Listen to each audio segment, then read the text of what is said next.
doctors in Hawaii said, one doctor in Hawaii said to me, and I just saw him at a conference in San Francisco, and he said, your medical partner said, well, how do you prepare the foreskin doctor? I began my work when, as a nursing student, I first witnessed a circumcision. And not only did I witness it, the baby was circumcised without an anesthesia. That's still common today in the United States. More than half of the babies are circumcised without any pain relief at all. We still have a rate of about 56%. When I started my work in 1979, the circumcision rate was somewhere between 85 and 95%. And so in a 30-year span, the reduction is significant in terms of a social issue, but it's still way too many, and boys are still being cut. Still, we're about 50 years behind England in terms of what we're doing. In 1949, Douglas Gardner wrote a landmark paper, and he made a sort of a grave error in that paper. Although it was successful in stopping circumcision, he said that the foreskin and the glands are normally attached at birth. But what he also said was that by the age of 3, that they would have separated. So what's happened here in England, as boys became intact, and doctors hadn't seen circumcision for a decade or two, they didn't know this. And when the foreskin wasn't retractable by age 3, then they began calling this phimosis, and either forcibly retracting the foreskin or circumcising the children. We now know that the average age of foreskin retraction is 10.4 years, not 3 years. And many males, foreskin is not retractable until after puberty and on into the 20s. So this is perfectly normal. So educating physicians in England is really important to me, because as more and more boys are left intact in the United States, we're going to end up with the same problem. If you guys don't lead for us, we need you to lead and to show us what's humane and how to care properly for these boys who are left intact.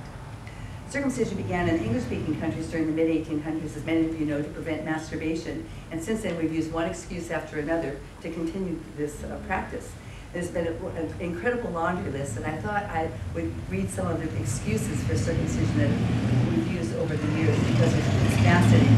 As I said, first it was masturbation, then came alcoholism, arthritic hips, asthma, balanitis, blindness, boils, cervical cancer, chickenpox, epididymitis, epilepsy, gallstones, gout, headaches, hernia, HIV, HPV, hydrocephaly, hydrocele, and hypertension, insanity, kidney disease, how about this one, kleptomania, leprosy, locker room embarrassment, moral depravity, penile cancer, phimosis and paraphimosis, prostatitis, which is inflammation, prostate cancer, rectal prolapse. Remember how that's connected. Around the bend.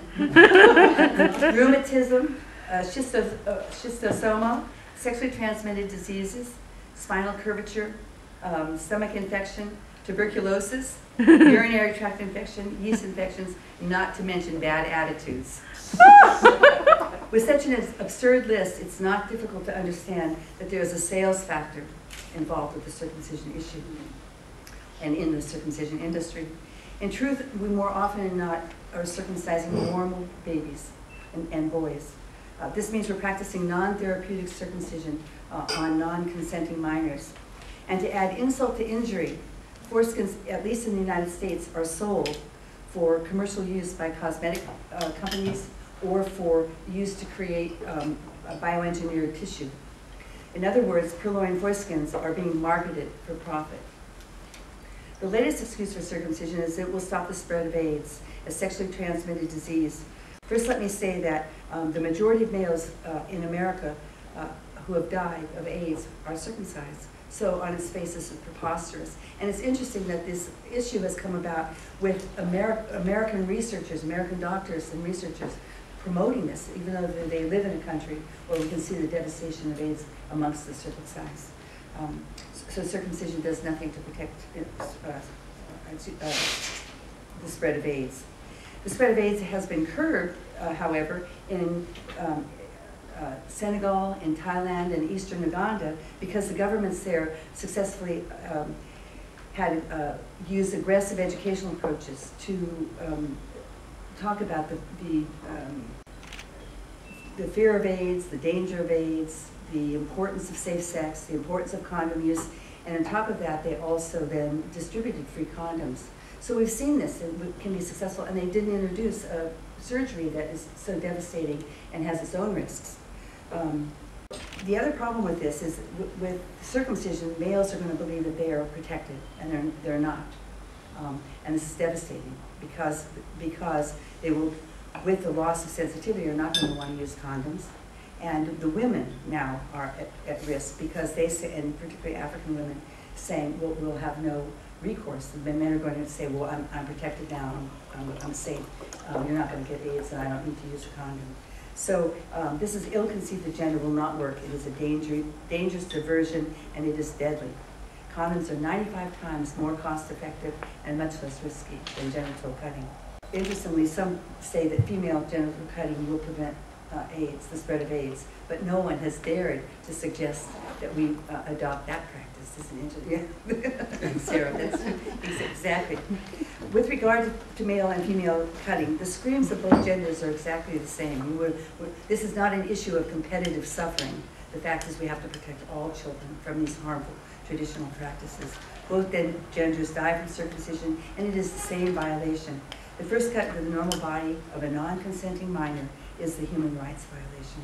The extent of the injury or the devastation following the violation is not the point. The point is protecting infants and children from genital cutting, which violates human rights regardless of gender. If we tried to introduce genital cutting today, it would never be allowed. The fact is that it's been practiced for millennia, has lent it credibility. However, when we look at genital cutting of normal parts of non-consenting minors, we must look through the human rights lens of the 21st century. With that as a standard, surely there is no place for harmful traditional practices. The genital integrity of child's rights must prevail. That's it. Thank you very much.